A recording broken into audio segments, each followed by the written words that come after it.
pokoknya ada suara, tapi itu benar-benar pintu terkunci dan nggak ada suara dari dalam. Mulai curiga semua. Akhirnya didobrak, ternyata di dalam itu 4 orang. Keempat-empatnya ini sudah berlumuran darah, sudah mati. Assalamualaikum warahmatullahi wabarakatuh. Halo teman-teman, selamat datang di channel Hitam Tirta.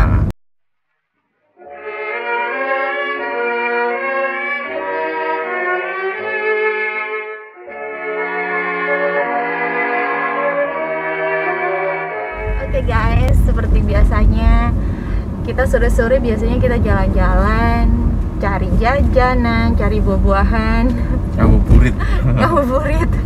Karena beberapa teman-teman kan ada yang puasa Syawal ya. Iya, Ya tadi Umi juga puasa Syawal kan ya, Umi ya.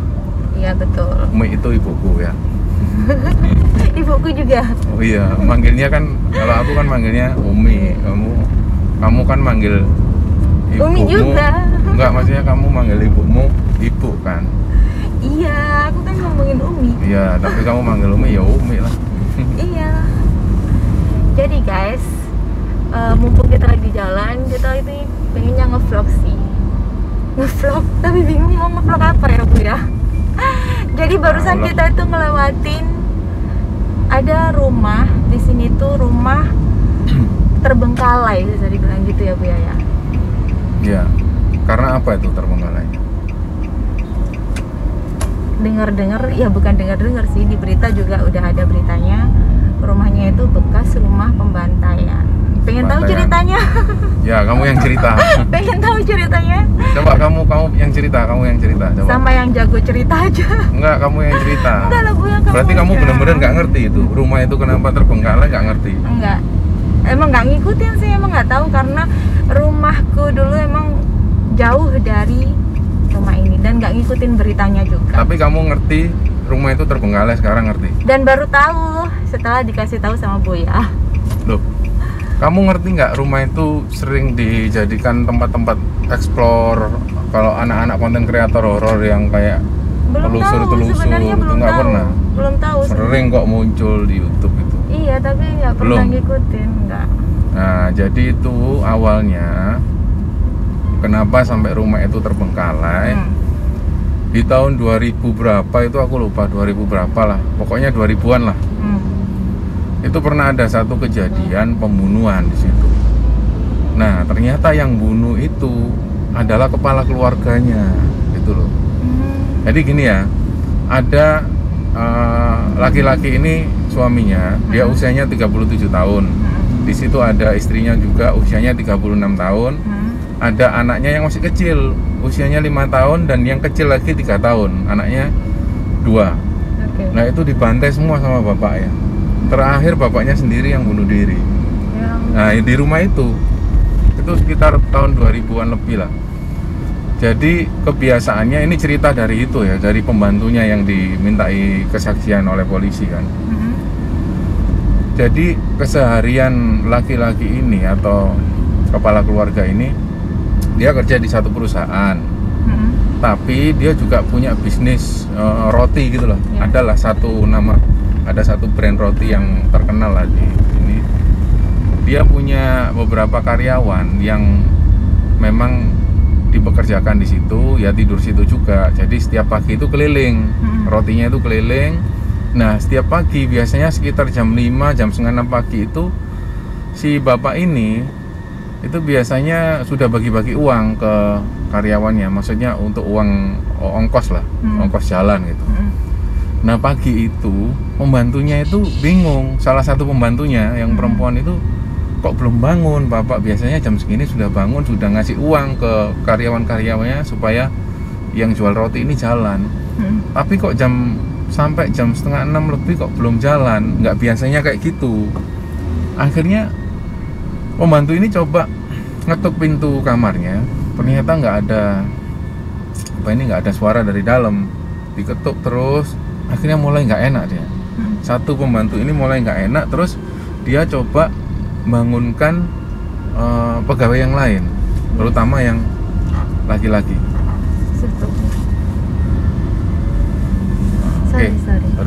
Sorry. Ditegur. Oke, sorry tadi sempat lupa masang sabuk pengamannya. Lanjut ya. oke. Tadi nyampe mana ya? Aku cerita ya. Nah, pembantunya itu coba ngetuk pintu kamar bosnya itu. Ternyata nggak ada balasan dari dalam. Nah, terus dia ini coba manggil karyawan yang lain, terutama yang cowok-cowok. Jadi coba tolong diketuk atau digedor kok, karena nggak ada balasan sama sekali. Biasanya ada suara anaknya atau pokoknya ada suara, tapi itu benar-benar pintu terkunci dan nggak ada suara dari dalam. Mulai curiga semua. Akhirnya didobrak, ternyata di dalam itu 4 orang. Keempat-empatnya ini sudah berlumuran darah, sudah mati semua di situ. Nah, akhirnya pembantu ini coba ngubungin polisi langsung. Di polisi dekat situ, kantor polisi. Nggak lama kemudian polisi datang, semuanya heboh lah di situ, rame, kemudian rame. Nah, beberapa hari kemudian polisi setelah melakukan olah TKP, ada keterangan dari polisi ya, semacam analisa atau kesimpulan lah dari polisi. Jadi kesimpulannya kira-kira si laki-laki ini yang umur 37 tahun ini, kepala keluarga ini, dia yang membunuh semua anggota keluarganya. Jadi awal mulanya dia ini bunuh istrinya dulu. Istrinya dibunuh karena analisa polisi gini, kalau yang dibunuh pertama kali itu si anak-anaknya, anak-anaknya dibunuh dulu. Kalau analisa polisi, kalau misalnya yang dibunuh itu istrinya dulu, nanti istrinya ngelawan, terus anak-anaknya pasti denger gitu. Iya, bisa kabur ya. Jadi akhirnya ini analisa polisi ya, setelah olah TKP, akhirnya anaknya dulu yang dibunuh. Anaknya yang dibunuh itu disayat lehernya, sebelah kiri itu disayat terus sampai mancur gitulah darahnya, meninggal. Kemudian anaknya yang satu lagi itu disayat juga di bagian lehernya, meninggal juga. Nah, baru istrinya gitu loh. Istrinya itu sempat ngelawan sebenarnya, karena kata polisi kalau istrinya itu pasti ngelawan karena posisi istrinya itu ada di atas kasur. Terus pada waktu ditusuk oleh suaminya, dia ini istrinya kayak ngelawan sampai akhirnya jatuh di bawah di lantai. Terus sempat melawan juga, akhirnya ditusuk sama suaminya. Jadi ada seperti bekas bacokan di bagian kepala gitu. Ya mungkin kata polisi itu kayak sempat dibacok, ada perkalian, ada kayak perlawanan lah dari istrinya. Sampai akhirnya istrinya jatuh, terus dihajar, ditusuk. Begitu istrinya meninggal, sudah dipastikan meninggal, dia sendiri yang akhirnya bunuh diri. Dia coba nyayat di bagian tangannya itu, di urat nadinya disayat. Mungkin pada waktu itu dia masih hidup. Akhirnya dia coba ambil pisau lagi atau gimana, dia tusuk bagian perutnya. Mungkin waktu itu dia masih hidup. Akhirnya dia ini nusuk-nusuk terus sampai ususnya itu terburai. Jadi pada waktu ditemukan polisi itu, si laki-laki ini, si kepala keluarga ini, dia ini meninggal dengan usus yang terburai semua di lantai. Nah, yang lebih ngeri lagi adalah di tembok itu, di tembok kamarnya itu ada tulisan yang ditulis dengan darahnya sendiri. Jadi tulisannya itu kira-kira "Ma, aku diakali orang" atau gimana lah. Pokoknya intinya "Ma, aku diakali orang", kayak gitulah istilahnya. Nah, tulisan dari darah itu, dari bekas darah itu masih ada sampai sekarang di rumah itu. Itulah yang kenapa akhirnya setelah pembantaian itu rumah itu terbengkalai dan sering dijadikan para konten kreator horor untuk explore kayak gitulah, penelusuran gitulah. Memang yang jadi tetenger itu memang tulisan dari darah itu sampai sekarang masih ada gitu loh. Nah, tadi kan lewat kan, sempat lewat terus udah ketutup kayaknya, udah digembok ya. Karena sering dipakai penelusuran gitulah. Mungkin karena itu properti pribadi ya, jadi kayaknya sih udah ditutup, digembok gitu. Nah, itu ceritanya seperti itu. Makanya kenapa rumah itu sampai terbengkalai, terus sampai dijadikan tempat penelusuran dan lain-lain. Memang kejadiannya kan ngeri banget kan. Kalau kita sendiri yang misalnya kita baca aja lah, terus baca, terus bayangin situasinya seperti itu, pasti ngeri lah ya. Nah, ada lagi ternyata analisa dari polisi itu, polisi ini sempat bilang setelah olah TKP, kemungkinan si laki-laki ini sebelum melakukan pembunuhan dan bunuh diri itu, dia ini sempat buka laptop karena di situ ada laptop, dan laptop ini posisi masih nyala, cuman ditutup gitu aja. Nah, cuman ditutup gitu. Jadi kemungkinan si laki-laki ini sebelum dia membunuh itu dia buka laptop, terus mungkin ngelihat sesuatu yang nggak menyenangkan buat dia, akhirnya ditutup.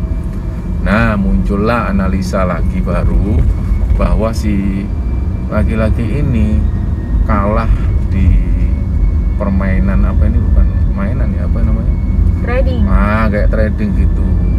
Ini analisa polisi, bukan analisaku atau aku ngarang-ngarang sendiri, enggak, dari yang tak baca seperti itu sih, dari berita ya, dari berita yang tak baca gitu. Itu sempat gempar juga sih beberapa tahun yang lalu di Surabaya. Ini ya, sayangnya ya udah nggak ditempatin lagi rumahnya, terbengkalai gitu. Dia terbengkalai, tapi Surabaya ini memang banyak banget rumah terbengkalai. Banyak, dan selalu punya cerita. Iya. Pada akhirnya kan cerita-ceritanya itu simpang siur. Kalau rumah yang kita lihat tadi, yang di daerah Ngagel tadi, iya, nggak apa-apa.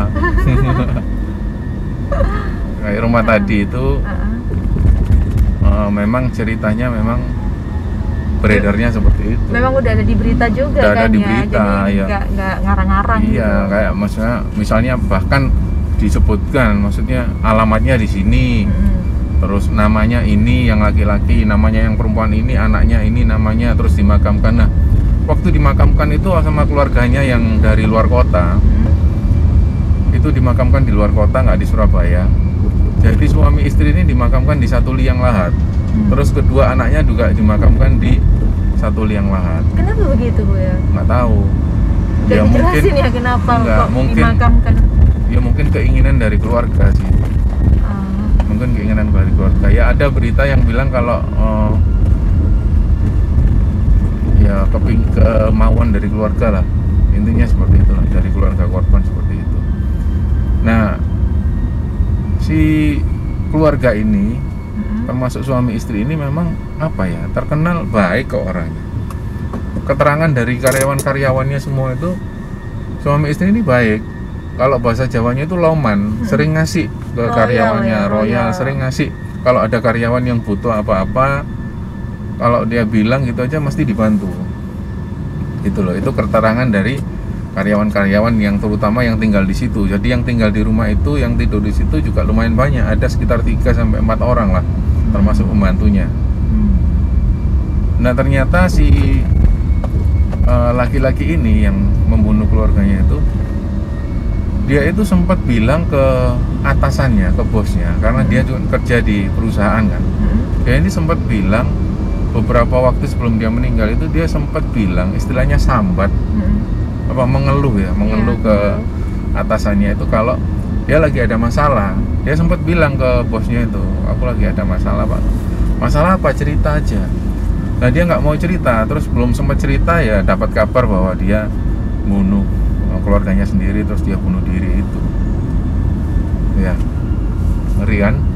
Ngeri ya guys, ngeri banget. Apa yang bisa kita ambil, Bu ya, dari kisah ini coba? Yang bisa kita ambil? Ya manusia punya masalah sendiri-sendiri. Setiap manusia punya masalah sendiri-sendiri. Punya masalah sendiri-sendiri, punya. Dan Allah tidak mungkin kasih ujian lebih dari kemampuan umatnya kan? Ya, kita harus ingat bahwa la yukallifu wahu nafsan illa usaha. Bahwa Allah itu nggak akan ngasih ujian melebihi kemampuan hambanya. Kalau kita ingat-ingat ayat itu aja, insya Allah lah kita bakal punya pegangan. Ya, makanya pentingnya kita memahami kebesaran Allah ya dari situ. Ketika kita ada masalah, ketika kita terpuruk, kita harus ingat bahwa ya Allah nggak akan membebani kita melebihi kemampuan kita kok. Iya. Jadi kita cari terus, kita lawan terus. insya Allah nanti ada jalan, ada solusinya. Nah, yang kedua yang perlu kita pelajari ya harus banyak-banyak bersyukur lah. Sedikit banyak kita dapat itu tetap kita syukuri bahwa itu adalah nikmat yang diberikan oleh Allah buat kita. Ya kan? Jadi kalau kita sering merasa nggak nyaman, logikanya gini lah, kalau pas waktu kita makan nih, kita makan tapi lauknya tempe, padahal kita pingin makan rawon misalnya.